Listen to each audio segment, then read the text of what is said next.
오늘의 사연 시작하겠습니다. 안녕하세요.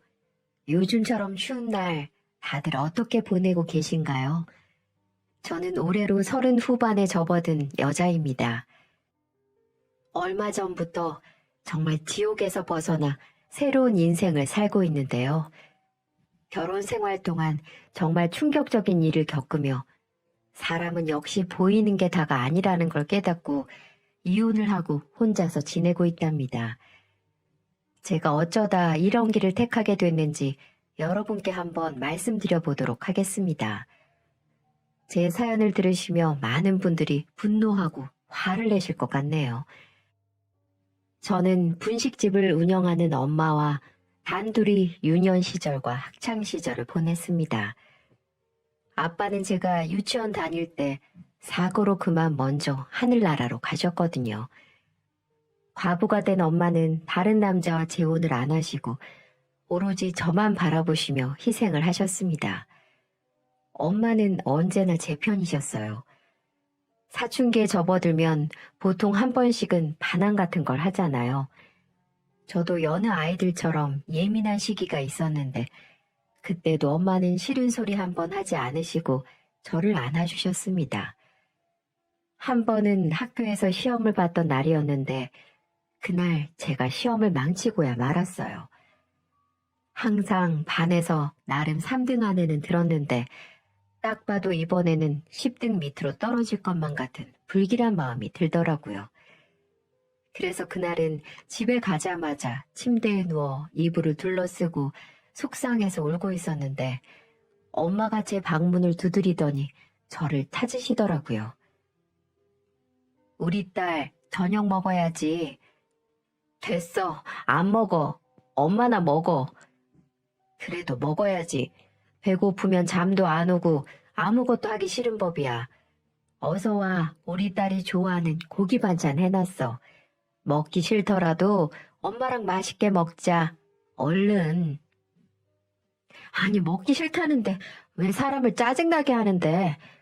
내가 지금 나이가 19살인데 엄마는 내 의사를 존중해주면 안 돼?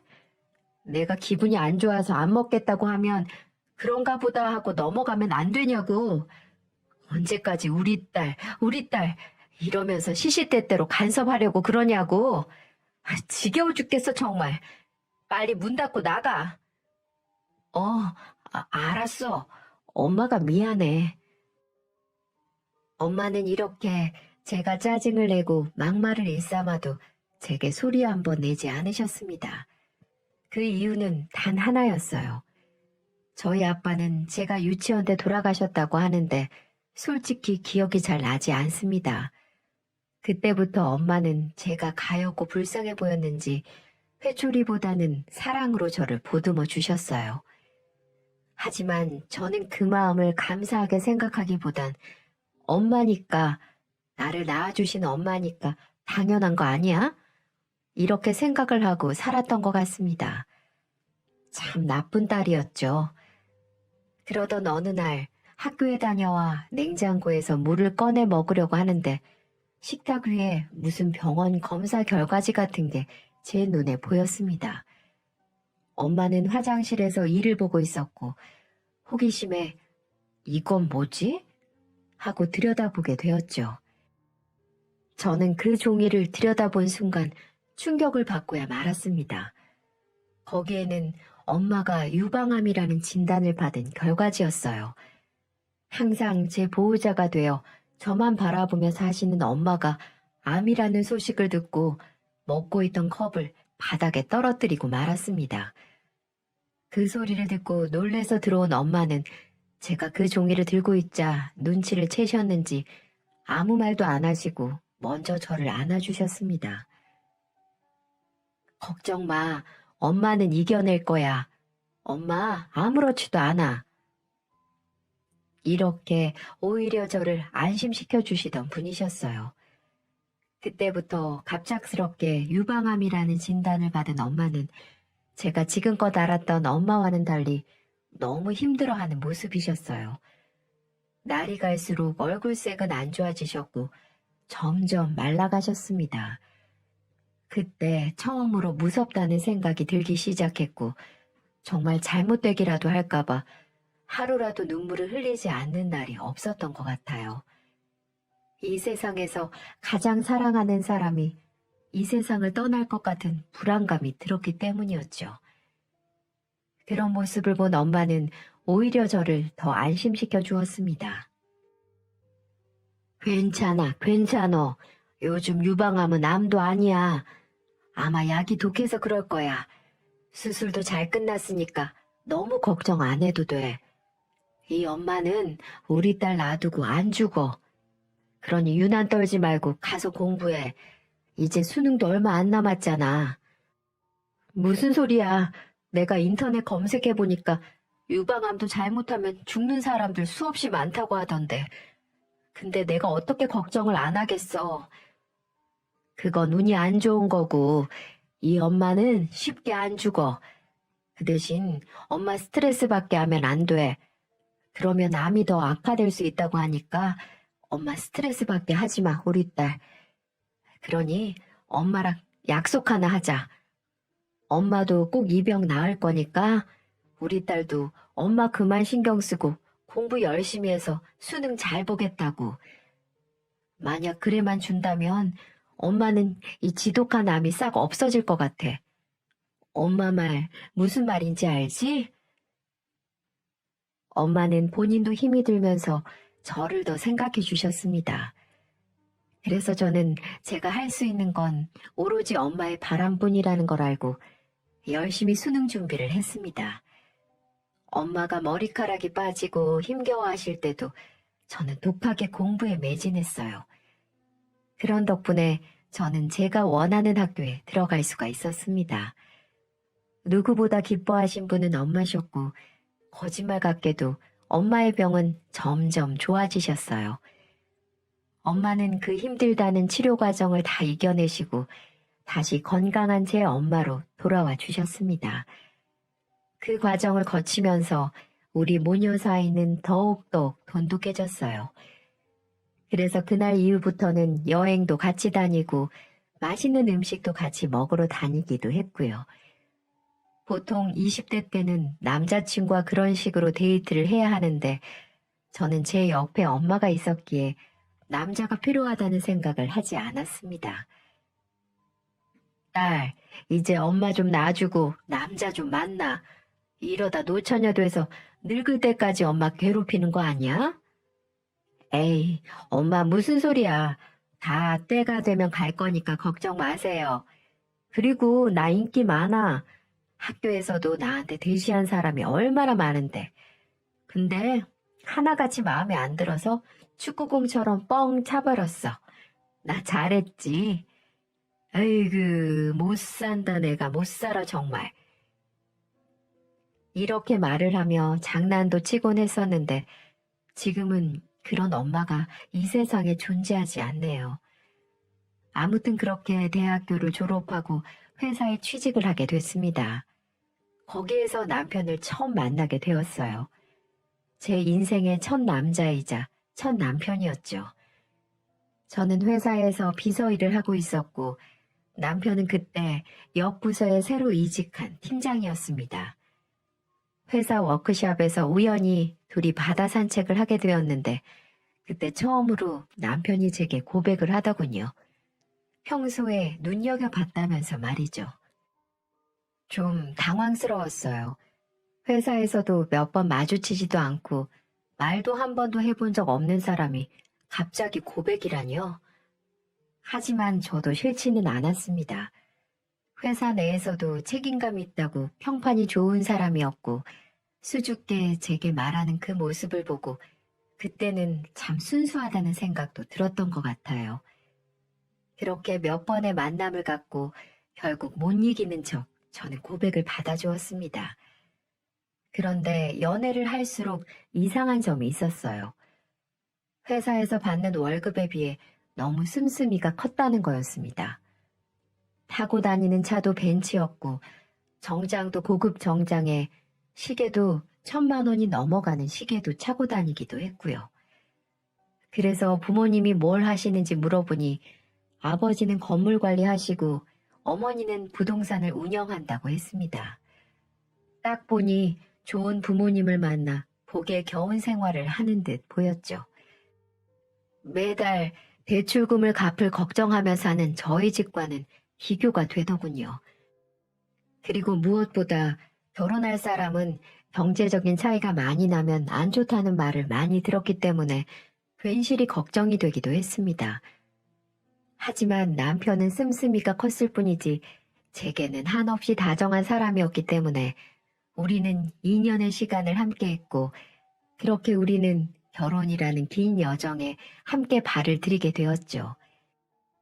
결혼이 결정되고 나니 이제는 양가 부모님께 허락을 받아야만 했습니다.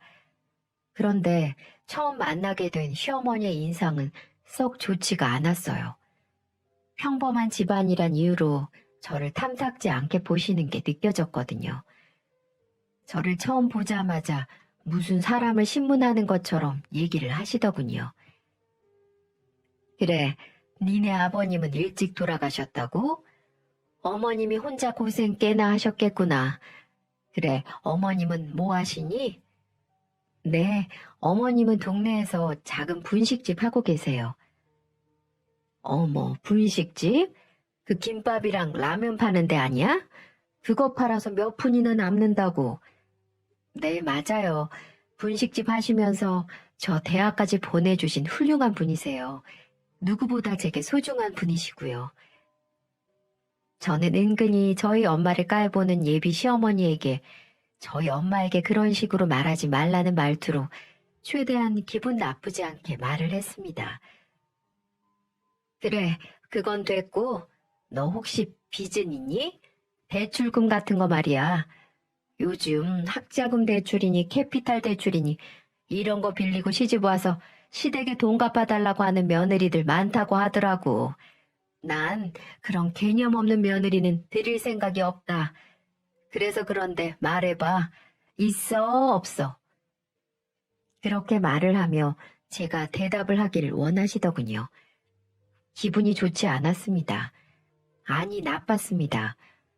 돈이 좀 있다고 해서 이렇게 무시하는 말투로 예비 며느리를 대하는 모습을 보니 참으로 어이가 없었어요. 제가 표정이 확 나빠지자 시아버지라는 분이 나서주시더군요. 아니, 당신은 인사드리러 온 애한테 왜 그러는 거야? 내가 오기 전부터 그런 말 하지 말고 잘해주라고 했잖아. 분위기 끌 거면 나가. 지금 시대가 어느 시대인데 며느리 불러서 갑질이야? 그리고 아가, 미안하다. 내가 대신 사과하마. 네 시엠이 될 사람이 사기를 많이 당해서 그런 거야. 그러니 너무 기분 나빠하지 말고 이해하거라. 그리고 나는 네가 이렇게 와준 거에 대해 대환영이야. 우리 아들이 너를 얼마나 칭찬하던지. 난 우리 아들이 좋다고 하면 나도 좋다. 그러니 우리 앞으로 잘 지내보자꾸나. 예비 시아버지는 그렇게 말씀하시며 저의 기분을 풀어주셨습니다. 정말 그분이 아니셨다면 당장이라도 나가고 싶은 심정이었어요. 그렇게 좀 찜찜한 마음을 갖고 시댁에 인사를 드리고 저희 집으로 인사를 갔습니다. 엄마는 남편을 보자마자 기쁘게 안아주셨고 앞으로 행복하게 잘 살라는 말씀을 하시고는 진수성찬을 차려주셨습니다. 시모처럼 아무 부담도 안 주셨어요. 그저 제가 잘 사는 모습이 당신의 행복이라면서 말이죠. 그렇게 저는 엄마의 든든한 응원 속에 결혼을 하게 되었습니다. 정신없던 결혼식을 마치고 신혼 초반에는 정말 더할 나위 없이 행복했어요. 더 이상 밤에 각자의 집으로 돌아가지 않아도 되고 함께 일상을 나눌 수 있다는 것이 너무 좋았죠. 이 행복이 영원할 것만 같았어요. 하지만 누군가 결혼은 신혼 3년 후부터가 진짜라고 했던가요? 결혼 3년 차부터 이 행복은 점점 무너지기 시작했습니다. 문제는 바로 시댁 식구였어요. 정확히 말하자면 시어머니와 시누이 때문이었죠. 결혼식 이후 시모와 제 사이는 서먹서먹한 관계였어요. 그도 그럴 것이 제게 결혼 이후에도 그렇게 쌀쌀맞게 대하시는데 어떻게 다가갈 수가 있겠어요. 그래서 안부 전화도 잘 안 하게 되고 싹싹하게 어머님, 어머님 하고 안 했더니 본인을 무시한다고 생각했는지 그때부터 저를 구박하기 시작했습니다. 말도 안 되는 걸로 트집 잡는 건 기본이고 제가 어디 식당 가서 적립이나 할인을 챙기면 가난한 집안이라 거지 근성이 몸에 배었네 라고 하며 막말을 짓거리더라고요. 이렇게 점점 심한 말을 하기 시작했습니다. 다정하던 남편도 이때부터 조금 이상해졌어요. 저도 모르는 사이에 핸드폰 비밀번호로 잠궈놓기 시작했고 유난히 야근도 잦아졌어요. 심지어는 밤에 회사에서 연락이 와서 잠시 갔다 온다면서 몇 시간씩 돌아오지 않기도 했고요. 이럴 때 여자의 촉이라는 게 발동하는 건지 쎄한 느낌이 들어 저는 남편이 나갈 때 한번 따라가 보기로 했죠. 아니나 다를까 남편은 차를 몰고 밤거리로 들어가더니 어디에서 친구를 만나서 같이 어떤 유흥업소로 들어가더라고요. 한두 번 와본 것 같지가 않았어요. 그래서 그 모습을 사진 찍기 시작했습니다.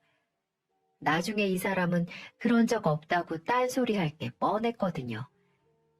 그리고 뒤따라가서 들어가려고 했더니 문이 잠겨져 있는 게 아니겠어요? 시국이 시국인지라 야간 영업시간이 10시에 끝나니 그 이후에는 불법으로 문을 닫고 단골 손님 위주로 운영하는 유흥업소로 보였습니다. 그래서 저는 어쩔 수 없이 집으로 돌아와 기다리기로 했어요.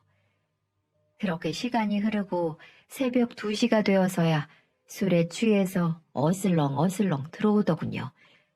그 모습이 얼마나 보기 싫고 못 봐주겠던지 저는 인사불성인 남편을 잡고 따지기 시작했습니다. 이제야 기어들어와? 다 봤어. 유흥업소에서 뭐 했어? 업소년이랑 자고 왔지? 저는 찍은 사진을 눈앞에 갖다 대며 소리쳤어요. 그러니 남편은 잠시 당황하더니 금세 표정을 싹 바꾸면서 말하더라고요. 뭐야? 스토커야? 거길 왜 따라와? 그리고 이건 내 사생활이야. 어이가 없어서 숨이 턱 막혔어요. 뻔뻔하기 그지없었죠. 업소 다니는 게 자랑이야? 남자들 회사 일하면 다 이런 데 다니는 거 몰라? 바깥 일을 이렇게 이해를 못해서야. 이거 이혼 사유도 되는 거 몰라? 당신 이혼 당하고 싶어? 그래, 이혼해. 마침 나도 질렸는데 잘 됐다. 우리 엄마한테 가서 이혼한다고 말해보든가. 적반하장으로 나오는 모습에 정말 입이 안 다물어지더군요. 그래서 지지 않고 말했습니다. 그래, 내가 못할 것 같아? 아무리 나를 미워해도 당신 이런 더러운 곳 다니는데 이해해 주실 부모님이 어딨어? 저는 그렇게 엄포를 하고 다음날 시댁으로 향했습니다. 제가 간 이유는 딱 한 가지였습니다. 제 편이 되어준다거나 같은 여자로서 이해해 주길 바라지 않았어요. 평소 나를 싫어하는 시모가 이 모습을 보고 어떻게 나올지 궁금했거든요. 하지만 역시나 사람의 본성은 변하지 않았어요. 남편보다 더하면 더했지 덜하지 않는 인간 말종이었습니다. 어머님, 이 사진 보세요. 남편이 업소에 다닌다고요. 한두 번 간 것 같지도 않고요. 시어머니는 사진을 대충 보더니 코웃음을 치는 게 아니겠어요? 그게 뭔 대수냐는 듯 말하시더군요. 뭐야? 지금 이것 가지고 와서 난리를 치는 거야? 이게 뭐 어째서? 대한민국 남자들 이런 데 안 다니는 사람들이 있니? 밖에 나가봐라. 이런 유흥업소 널리고 널렸어. 왜 이렇게 많겠어? 결혼한 사람들, 안 한 사람들, 가는 사람이 많기 때문에 많은 거 아니냐? 넌 그런 것도 이해 못 해주니? 속이 그렇게 좁아서야 어떻게 인생을 산다고 원? 저는 그래도 같은 여자로서 조금의 기대는 했습니다. 남자들은 보통 이런 데를 가면 여자 안 치고 선을 넘어버린 행동들을 한다는 거, 저도 기본적인 지식은 있으니까요. 그건 분명 시모도 알고 있을 테고요. 하지만 시모의 말을 듣는 그 순간 너무 화가 나 참을 수가 없었습니다. 지금 이게 잘못이 아니라고 하시는 거예요? 그럼 저도 남자 끼고 호빠 가서 놀아도 되겠네요? 제가 그래도 이렇게 말씀하실 거냐고요? 남자랑 여자랑 같니? 네가 다 잘못해서 그런 거 아니냐? 네가 눈꽃만큼이라도 남편한테 잘해줘서 봐라. 남자가 저런 데 다니는 건 다 여자가 성에 차질 않아서 그런 거지. 그리고 그 여자 누군지 몰라도 별 볼 일 없는 너보다는 낫겠다. 넌 이혼 안 해주는 것만 해도 감사해야 돼, 이거사. 저를 오히려 업소녀보다 못한 취급을 하는 시모의 말에 기가 차서 저는 더 이상 이 가족들과는 말이 안 통하는구나 생각했습니다. 그 길로 문을 박차고 나와서 혼자 포장마차에 가서 소주를 마셨습니다. 그리고 연거푸 술잔을 들이마시며 이런 결혼 생활은 유지할 필요가 없다는 생각을 하게 되었죠. 돈 좀 있다고 거만하게 나오는 집안 시모, 자기 잘못을 전혀 느끼지 못하는 남편과 계속 살면 제 인생이 불행할 것만 같았거든요. 그렇게 마음을 먹고 집으로 들어가 남편에게 이혼을 통보하게 되었죠. 이 사람과 이혼 소송까지 가면 너무 오랜 시간이 걸릴 것 같아 합의 이혼을 하자고 말했습니다. 그러자 남편은 이혼해. 당신이나 당신 같은 집구석이랑 도저히 진절머리가 나서 못 살겠다. 당신 집안은 어떻게 아버님 빼고 다 정신이 제대로 박힌 사람이 없니? 당신이나 당신 엄마나 시누이나 다 지긋지긋해서 도저히 결혼 생활 못하겠다. 그러니 이혼해.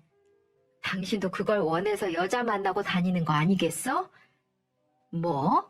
이혼? 어이가 없네. 술집에서 여자랑 한번 자고 왔다고 이혼? 이게 무슨 밥 먹듯이 말을 아무렇지 않게 하네? 내 인생 종치려고 작정을 했어?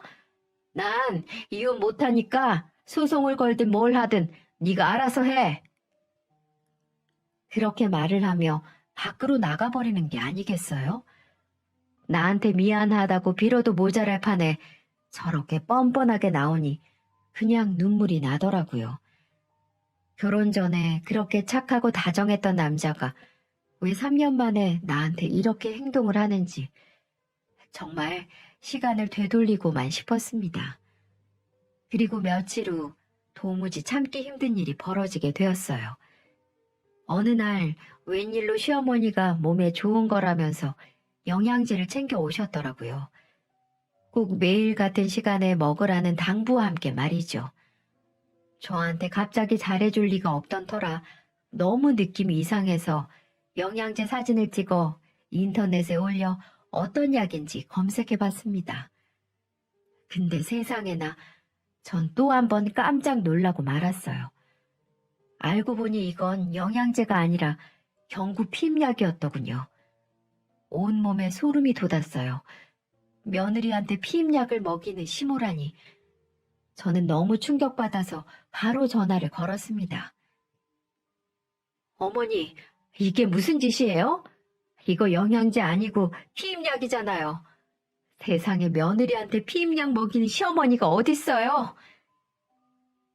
시어머니는 당황하지도 않고 되려 뻔뻔하게 말했죠. 야, 너 같은 게 애라도 봬서 우리 아들 발목 잡으면 어쩌려고. 아유, 생각만 해도 끔찍하다. 뭐요? 진짜 이 여자가 할 말이 있고 안 할 말이 있는데 도저히 어머니라는 말을 못하겠네. 저기요, 저 당신 아들한테 이혼 통보했어요. 근데 이혼 못하겠다고 난리를 치는 게 바로 당신 아들이에요. 가서 당신 아들한테 제발 이혼 좀 해달라고 사정 좀 해주세요. 당신처럼 개념 없는 남편을 보면 구역질이 나오니까 아시겠어요? 뭐 인연이? 너 지금 뭐라고 했어? 죽고 싶어? 저는 이렇게 소리를 지르는 시모의 음성을 뒤로하고 전화를 일방적으로 끊어버렸습니다. 이때부터였어요. 제 인내력의 한계가 다다른 시점이요. 아마 이쯤 들으신 분들은 이렇게 말씀하시는 분들도 계실 거예요. 왜 바보같이 그러고 있었냐? 이혼 안 해주면 이혼 소송 걸어서 이혼하면 되지. 라고 말이죠. 물론 저도 그렇게 생각을 했습니다. 하지만 쉽게 이혼해주고 싶지 않았어요. 여기서 그냥 이혼 소송을 걸면 저만 불쌍한 사람이 될 것만 같았거든요. 그래서 이혼 소송에 제게 유리한 증거들을 모은 다음 실행에 나가기로 했습니다. 그래서 전에 시모와의 통화 내용도 다 녹음을 했었고요. 며느리에게 피임약을 먹여 이혼을 강요한 시어머니라는 사람을 그 누구도 인정을 안 해줄 겁니다. 그래서 그걸 증거로 모아 나중에 탈탈 털어버리기로 했습니다. 그리고 남편이 왜 이혼을 안 해주는지 아시나요? 바로 회사 때문이에요. 저와 같은 회사에 다녔기 때문에 분명 이혼하면 자신에게 불이익이 갈 걸 알아서겠죠. 그리고 이혼남이라는 꼬리표를 달고 싶지 않아 그렇다고 하는데 이 인간 같지도 않은 인간에게도 한 방을 먹여주고 싶었어요. 그렇게 저는 차근차근 준비하던 과정에 하늘도 무심하시지 저에게 너무 비극적인 일이 벌어지고 말았습니다. 제가 회사 일을 마치고 집에 가던 길에 충격적인 전화 한 통이 걸려오더군요. 어머니가 심장에 통증을 호소하면서 쓰러지셨다는 소식이었죠. 분식집에서 혼자 계실 때 쓰러지셨다고 하는데 가게에 들어온 손님 때문에 겨우 발견이 됐다고 했습니다. 지금 생명이 위험하다고 했어요.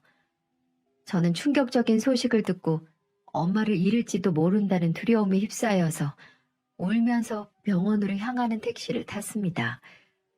제발 아무 일이 없기만을 기도하며 병원에 갔지만 도착해서 의사의 표정을 봤을 때 저는 늦었다는 걸 직감했습니다. 의사는 저를 보며 냉정하게 말하더군요. 급성 심근경색입니다. 관산동맥이 완전히 막혀서 빠른 시간 내 치료했어야 하는데 너무 늦게 발견했어요. 3분 전 사망하셨습니다. 저는 그대로 병원 바닥에 주저앉고 말았습니다. 30년을 과부가 돼서 재혼도 안 하시고 굳은 일 힘든 일 하면서 저를 키워주신 엄마. 엄마는 그렇게 허망하게 떠나고 말았어요. 엄마, 우리 엄마 미안해. 이렇게 나를 두고 가지 마. 이제 엄마하고 둘이 살려고 계획하고 있었는데 이렇게 가면 어떡해. 제발 가지 마. 나 엄마 없이 못 살아. 저는 거의 실신할 정도로 얼마나 오열을 했는지 모릅니다. 하지만 병원이 떠나갈 듯 엄마를 불러보아도 엄마는 응답하지 않으셨습니다. 저는 그렇게 슬픔에 잠긴 채 장례를 준비해야만 했습니다. 저는 상복을 입고도 실감이 나질 않아 빈소에 차려진 엄마의 영정사진을 보고 울다 실신하다 다시 깨어나 울기를 반복했죠. 보통 우리나라들은 딸은 상주로 인정을 안 한다고 하더군요. 하지만 저는 상주가 되어야만 했어요.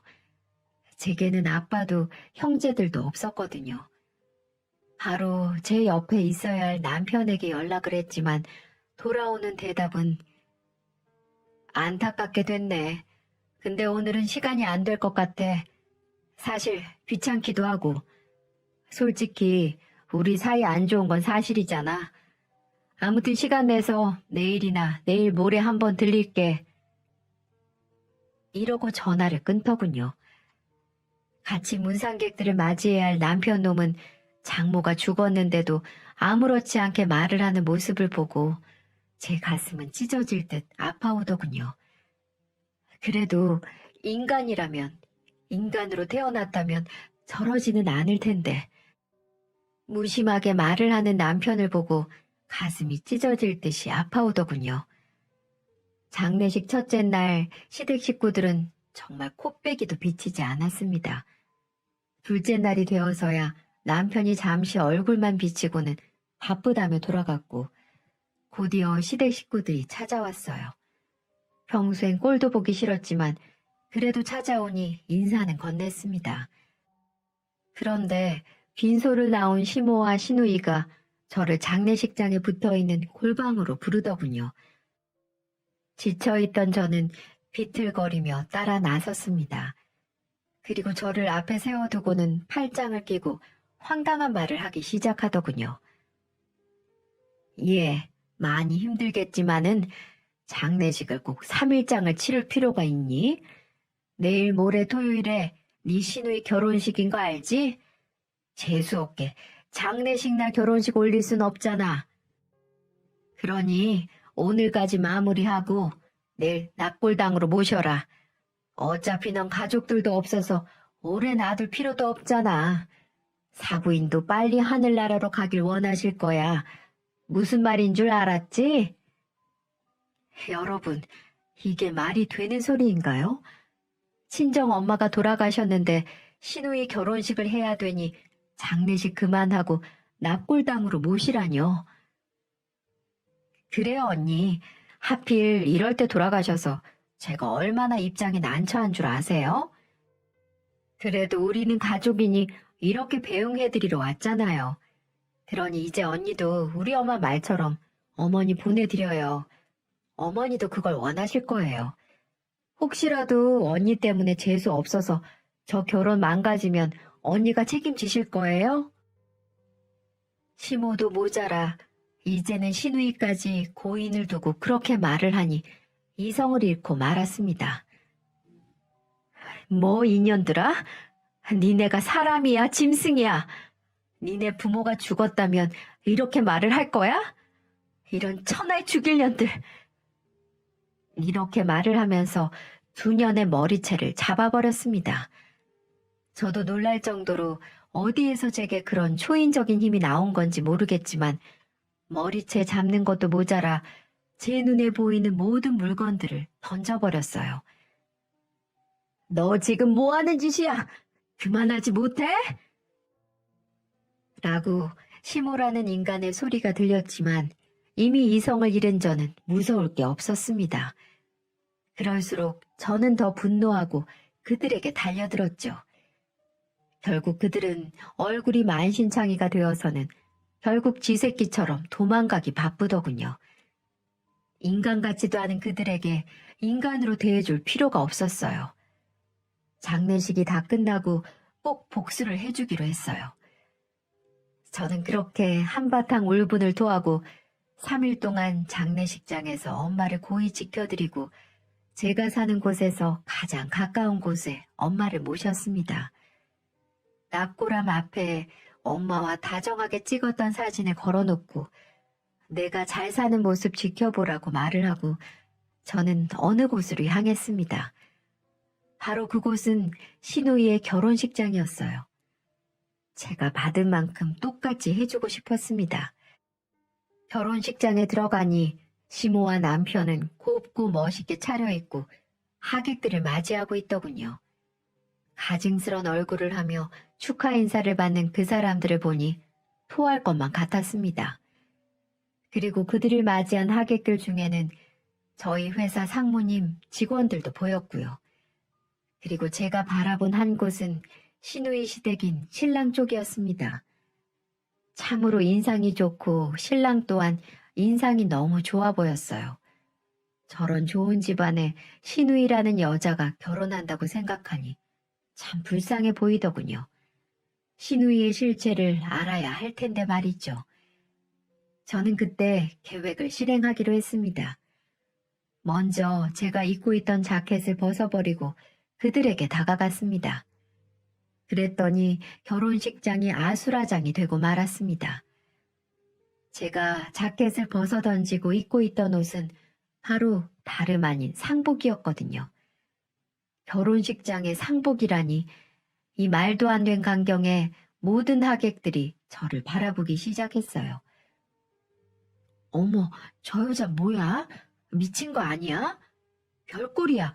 결혼식장에서 상복이라니. 아, 그러게. 정신이 돈 여자 아니야? 이렇게 수군수군거리는 목소리가 들려왔습니다. 하지만 전 개의치 않았어요.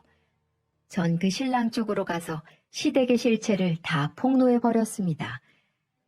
그 사람들한테 가서 15년이 이혼시키려고 피임약을 먹였던 녹음본, 장례식장에서 재수 없으니 빨리 장례 끝내라고 협박을 했던 것들을 짤막하게 편집을 해서 틀어버렸습니다. 녹음 소리가 잘 안 들리자 저는 그들이 했던 말을 똑같이 읊어주었어요. 그랬더니 신랑 쪽 부모들이 안절부절 못하며 발을 동동거리기 시작하더군요. 네, 맞습니다. 이게 당신들이 장가보낼 저 사람들의 실제 모습입니다. 저렇게 천사의 얼굴을 하며 사람들을 속이고 있다고요. 제가 증인이에요. 어떻게 며느리 친정엄마가 죽었는데 이렇게 말을 할 수가 있습니까? 그런데도 저런 집안에 아들을 장가 보낼 생각입니까? 라고 울분을 토하며 떵떵거리며 소리를 질러버렸습니다. 그리고 저는 바닥에 주저앉고 말았습니다. 도저히 버틸 힘이 없었거든요. 그러자 저를 부축해준 사람은 다름 아닌 제 회사 동료들이었습니다. 그리고 그 순간 시댁의 실체가 드러나기 시작했어요. 이 인연이 왜 남의 잔치에 와서 기름을 붓고 있어? 이거 모욕죄로 형사 고소감인 거 몰라? 어서 당장 꺼지지 못해? 라고 하며 제 뺨을 때리는 겁니다. 그러면서 저를 밀치기 시작했습니다. 남편 또한 이게 무슨 짓이냐며 둘이서 쌍으로 달려들더군요. 시모와 남편은 결국 제 계획에 넘어가고 만 순간이었어요. 제가 원하던 그림이 바로 그 모습이었거든요. 제게 욕을 하며 달려드는 시모의 모습을 보고 사람들이 경악을 금치 못하는 표정들이었습니다. 신랑 측의 부모들도 마찬가지였고요. 시모의 악질적인 모습이 천하에 다 드러나는 순간이었습니다. 저는 회사 동료들의 부축을 받으며 병원으로 이동하기 전 웃으면서 한마디를 해주었죠.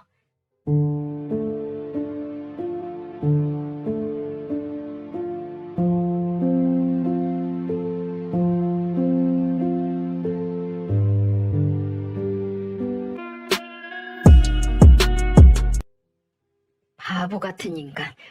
이제 어쩌나? 니네들 그 더러운 실체가 드러나서 이번에는 네 딸이지만 네 아들도 무사하지 못할 거야. 두고 봐. 라고요. 그 결혼식 이후 어떻게 된 줄 아시나요? 결혼식은 그대로 진행되긴 했다고 하더라고요. 하지만 시누이 신랑 쪽에서는 혼인신고는 하지 않았다고 했습니다. 원래는 저만 아니었다면 곧장 혼인신고를 하려고 했는데 제게 했던 행동들을 보고 신랑 쪽 부모님들이 좀 더 살아보고 결정하라고 했다고 했습니다.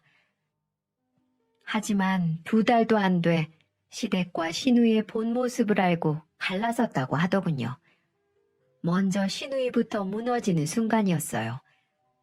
그리고 저는 그때는 남편과 이혼 소송 중이었는데 저는 법원에 모든 증거들을 모아 제출했습니다. 그리고 몇 달 후 그 인간과 법적으로 이혼을 마무리 지을 수 있었네요. 저는 그 시모라는 여자와 남편에게 위자료를 받을 수 있었고 재산 분할도 제가 유리하게 가져올 수 있었습니다. 그게 끝이 아니었어요. 그 결혼식 사건 이후 남편은 한순간에 개쓰레기로 회사에서 소문이 나 있었습니다. 제가 소문을 냈냐고요? 아니요. 그날 하객으로 참석했던 회사 동료들이 소문을 내주었습니다. 천하의 쓰레기가 따로 없다면서 말이죠. 회사에서는 능력 좋고 착하기로 인정받은 남편이었지만 그 소문이라는 게 참으로 무섭더군요. 그로 인해 회사에서 왕따가 된 전 남편은 버티지 못하고 결국 스스로 사직서를 제출하고 말았습니다. 남편이 무너지는 것도 한순간이었어요. 그 모습을 보고 얼마나 제 속이 시원했는지 모릅니다. 고개 숙이는 전 남편의 모습을 보니 이제야 숨을 좀 쉴 수 있을 것만 같았어요. 이렇게 저와 남편과의 인연은 막을 내리게 되었습니다. 뒤돌아보니 저를 포함해 누구 하나 웃은 사람은 없었어요. 참 허망할 뿐이었죠. 정말 축복을 받으며 잘 살고 싶었는데 지금은 혼자가 된 저도 그렇고 이혼당한 시누이, 회사에서 왕따 당한 남편, 그런 자식들을 봐야 되는 시모, 누구 하나 좋을 사람은 없었습니다. 참 이번 일을 겪으며 제 스스로 많은 생각을 하게 되었어요. 보이는 게 전부가 아니라는 걸 다시 한번 깨닫게 되었고요. 이혼을 확정받고 얼마 전에 엄마가 계신 납골당에 다녀왔습니다. 솔직히 혼자 있을 때는 두렵기도 했어요. 이 세상에 정말 혼자라는 사실, 어떻게 살아야 할지 자신이 없기도 했었고요. 하지만 엄마를 보고 오니 용기가 생기더군요. 이런 모습을 엄마가 원치 않을 것만 같았거든요. 그래서 지금은 꿋꿋이 인생을 살아가려고 노력하고 있어요. 회사도 잘 다니고 취미 생활도 하면서 말이죠. 힘든 시간들이 많겠지만 이제는 혼자 살아가는 법도 적응해가며 잘 살아보도록 하겠습니다. 제 사연은 여기까지입니다. 제가 앞으로 잘 살라고 여러분들이 응원해 주시면 정말 감사하겠습니다. 제 이야기 들어주셔서 감사합니다. 추운 날씨에 모두 건강하세요.